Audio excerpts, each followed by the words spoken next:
नमस्कार, आप देख रहे हैं 25 मिनट 25 खबरें। मैं हूं आपके साथ साक्षी गुप्ता और मेरे साथ मौजूद है मेरे सहयोगी सऊद। मध्य प्रदेश छत्तीसगढ़ के सबसे भरोसेमंद channel news state MP Chhattisgarh में आपका स्वागत है। देश प्रदेश और विदेश की हर बड़ी खबर दिखाएंगे आपको एकदम नए अंदाज में। जी हां, कम समय में देखिए हर खबर की हर डिटेल पूरी अपडेट के साथ। तो आइए शुरू करते हैं 25 मिनट 25 खबरें।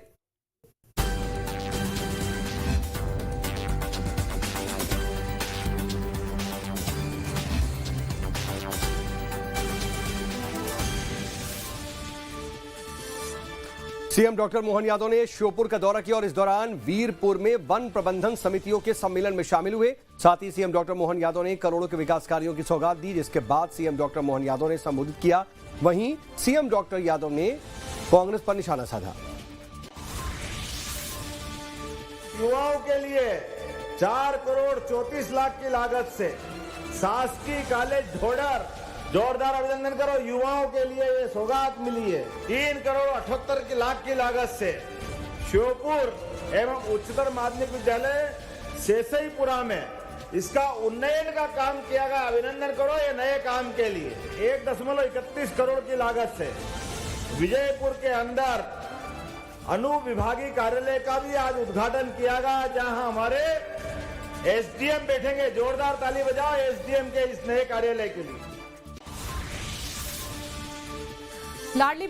लाडली बहना योजना को लेकर मध्य प्रदेश से लेकर महाराष्ट्र तक सियासत तेज है। शिवसेना यूवीडी के नेता संजय राउत ने लाडली बहना योजना को लेकर बड़ा बयान दिया था, जिस पर सीएम डॉक्टर मोहन यादव ने पलटवार किया। सीएम ने कहा कि लाडली बहना योजना को लेकर लगातार भ्रम फैलाया जा रहा है, लेकिन योजना बंद नहीं होने वाली है और लगातार महिलाओं के खाते में पैसे ट्रांसफर किए जा रहे हैं। मुख्यमंत्री ने कहा कि जब से हमने लाडली बहना योजना की शुरुआत की है, तब से ही लगातार हर महीने निश्चित समय पर बहनों के खाते में पैसे डाले जा रहे हैं।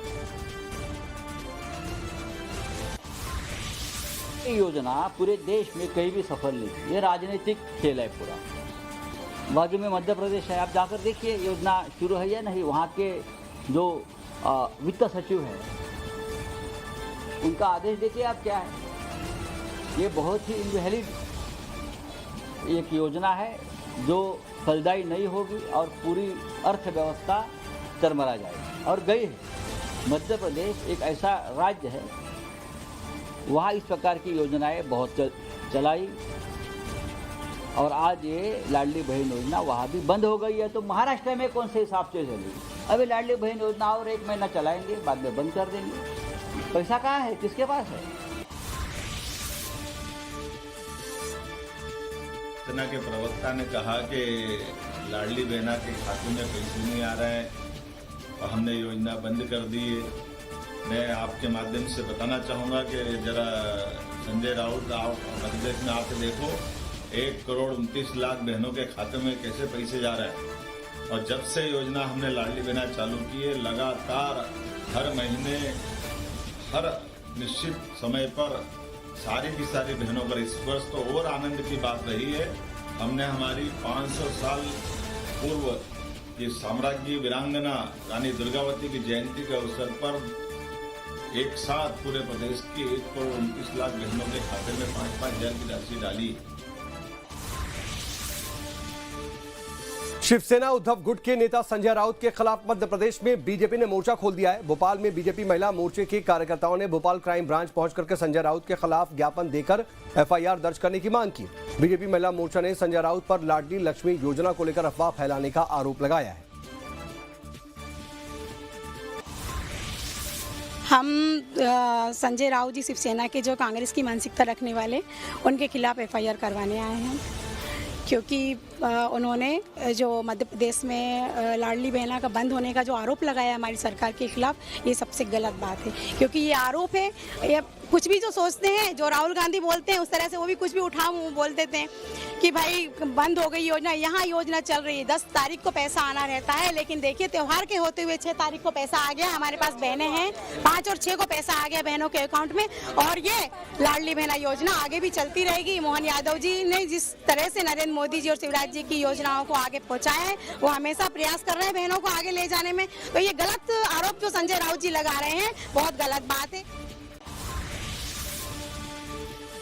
हरियाणा विधानसभा चुनाव में जीत दर्ज करने के बाद प्रधानमंत्री नरेंद्र मोदी ने जाति के मुद्दे पर कांग्रेस पर हमला बोला। इस दौरान उन्होंने कहा कि कांग्रेस हिंदुओं में जाति देखती है लेकिन मुसलमानों की नहीं, वो हिंदुओं को लड़ाती है। कांग्रेस सत्ता में आने को बेचैन है तो नफरत की राजनीति भी करती है। कांग्रेस सनातन परंपरा का दमन कर रही है। साथ ही प्रधानमंत्री मोदी ने कहा कि हरियाणा ने बता दिया है देश का मूड क्या है। कांग्रेस का इकोसिस्टम ही जनता को गुमराह कर रहा है। कांग्रेस ने दलितों को गुमराह करने का प्रयास भी किया और उनकी सारी साजिश भी ध्वस्त हो गई है। वहीं प्रधानमंत्री नरेंद्र मोदी ने आगे कहा कि हरियाणा के ओबीसी विकास कार्यों को देखकर बीजेपी के साथ आए हैं। कांग्रेस ने किसानों को भड़काया है, कांग्रेस ने युवाओं को टारगेट किया और उसने अलग अलग तरीके से भड़काने की भी लगातार कोशिश की। कांग्रेस हमेशा बांटो और सत्ता पाओ के फॉर्मूले पर चली है।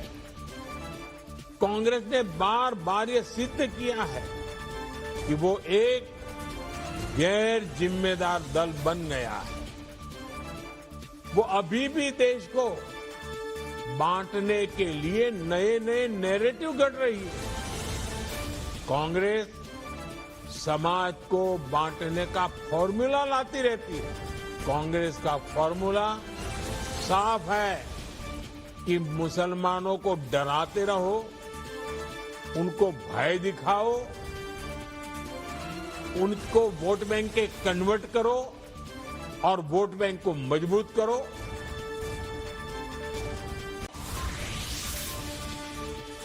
हरियाणा में बीजेपी की शानदार जीत के बाद नायब सिंह सैनी ने बुधवार को नई दिल्ली में प्रधानमंत्री नरेंद्र मोदी से मुलाकात की। उन्होंने बीजेपी राष्ट्रीय अध्यक्ष जेपी नड्डा से भी मुलाकात की, जिसके बाद मुख्यमंत्री सैनी ने कहा कि प्रधानमंत्री मोदी से शिष्टाचार भेंट हुई। हरियाणा में हमारी जो प्रचंड जीत हुई है उसके बारे में मैंने प्रधानमंत्री को बताया। हरियाणा के लोग बहुत प्यार और स्नेह करते हैं। मेरी जो ड्यूटी थी वो मैंने पूरी की है। मुख्यमंत्री कौन होगा इसके बारे में हमारा संसदीय बोर्ड तय करेगा। विधायक दल अपना नेता चुनेगा। संसदीय बोर्ड का जो आदेश होगा वो मान्य होगा। बता दें, हरियाणा विधानसभा चुनाव में बीजेपी को 90 में से 48 सीटें मिली, जबकि कांग्रेस को 37 सीटें मिली हैं। बीजेपी ने लगातार तीसरी बार राज्य में अपना कब्जा जमाया है।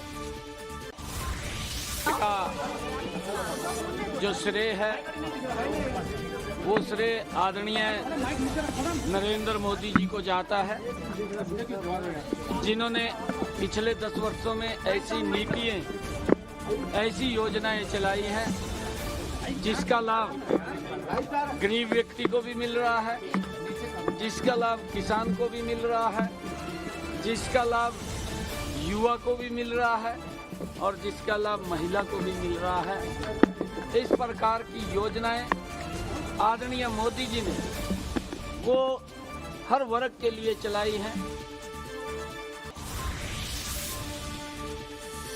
हरियाणा में कांग्रेस की हार पर स्थानीय नेता भूपेंद्र हुड्डा और पार्टी लीडरशिप पर हमला बोला गया है। उद्धव गुट ने सामना के संपादकीय हरियाणा में कांग्रेस की हार को अति आत्मविश्वास का कारण बताया। साथ ही इशारों में महाराष्ट्र में हरियाणा वाली अकेले चुनाव लड़ने की गलती नहीं करने की हिदायत भी दी है। तो वहीं शिवसेना सांसद प्रियंका चतुर्वेदी ने भी कांग्रेस पर तंज कसते हुए कहा कि कांग्रेस बीजेपी से सीधा मुकाबला नहीं कर सकती। मैं सबसे पहले भारतीय जनता पार्टी को बधाई देना चाहूंगी कि उन्होंने ये कैंपेन अच्छे से लड़ा, जनता का विश्वास जीता। हरियाणा में डिस्पाइट एंगर वोट भी उन्हीं को गए, यानी विश्वास बनाए रखा कि बीजेपी में विश्वास बनाए रखा है। और कहीं ना कहीं कांग्रेस पार्टी को भी अपनी रणनीति देखनी पड़ेगी कि जैसे डायरेक्ट फाइट होती है बीजेपी के साथ, कांग्रेस कहीं ना कहीं कमज़ोर पड़ जाती है। तो क्यों है rework the entire alliance. Jammu Kashmir में हम इसलिए जीते कि वहाँ इंडिया गठबंधन चुनाव लड़ रहा था उमर अब्दुल्ला जी के या डॉक्टर फारूक अब्दुल्ला जी के नेतृत्व में इंडिया आघाड़ी का, वहाँ कांग्रेस उनके साथ। हरियाणा में इंडिया गठबंधन नहीं बन पाया। हरियाणा में इंडिया गठबंधन नहीं बन पाया क्योंकि वहाँ कांग्रेस को लगता था कि बस हम अपने ताकत पर, अपने बलबूते पर जीतेंगे तो सत्ता में और कोई भागीदार नहीं चाहिए। तो हमारे जो मित्र है हुड्डा जी, कांग्रेस के नेता है, उनको लगा कि हम ही जीतेंगे। अगर समाजवादी पार्टी है अखिलेश जी की, आप है केजरीवाल साहब के नेतृत्व में, हमारे जैसे छोटे छोटे दल हैं, हमारे खाते में 1-2 सीटें आ जाती तो जरूर ये जो चित्र है, ये निर्णय है जनता ने दिया, उसमें जरूर बदलाव। तेजस्वी यादव ने सरकारी आवास खाली किया तो आवास के अंदर से कई सामानों के गायब होने का आरोप बीजेपी ने लगाया।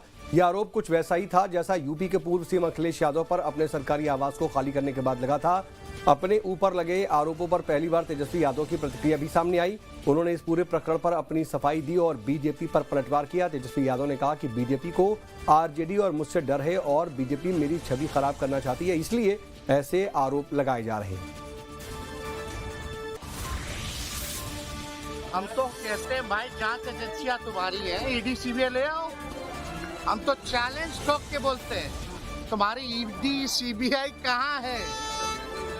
और बिना सत्य के कोई भी आरोप लगा रहा है, बिना प्रमाण दिए हुए कोई भी आरोप लगा रहा है।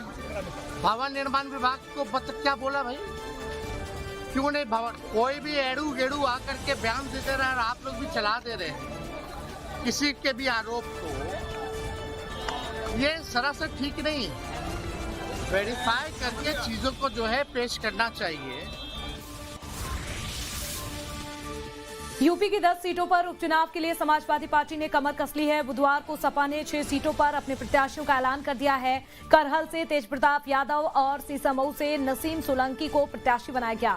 साथ ही फूलपुर से मुस्तफा सिद्दीकी और मिल्कीपुर से अजीत प्रसाद को टिकट दिया है। कटेरी सीट से शोभापति वर्मा और मजवा से डॉक्टर ज्योति बिंद को सपा ने अपना उम्मीदवार घोषित कर दिया है। अजीत प्रसाद अयोध्या से सांसद अवधेश प्रसाद के बेटे हैं। नसीम सोलंकी सीसामऊ के पूर्व विधायक इरफान सोलंकी की पत्नी है। फैजाबाद की मिल्कीपुर सीट सांसद बने अवधेश प्रसाद के इस्तीफे से खाली हुई है और अब इस सीट से सपा ने अवधेश प्रसाद के बेटे अजीत प्रसाद का नाम प्रत्याशी के रूप में फाइनल किया है। तो वहीं मैनपुरी की करहल सीट अखिलेश यादव के सांसद चुने जाने के बाद खाली हुई है। लोकसभा में अखिलेश यादव, डिंपल यादव, धर्मेंद्र यादव, अक्षय यादव, इसके साथ ही आदित्य यादव, राज्यसभा में राम गोपाल यादव और यूपी विधानसभा में शिवपाल यादव पहले से सदस्य हैं।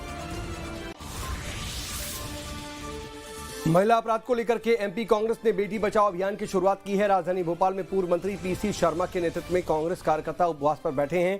कांग्रेस का कहना है कि प्रदेश में महिलाओं के साथ अत्याचार बढ़ गया है, कानून व्यवस्था चौपट हो चुकी है, बदमाशों में पुलिस का खौफ नहीं है। ऐसे में जब तक महिला अपराध को लेकर के सरकार सख्त कदम नहीं उठाती तब तक उनका धरना प्रदर्शन चलता रहेगा। ये बेटी बचाओ अभियान का एक पार्ट है।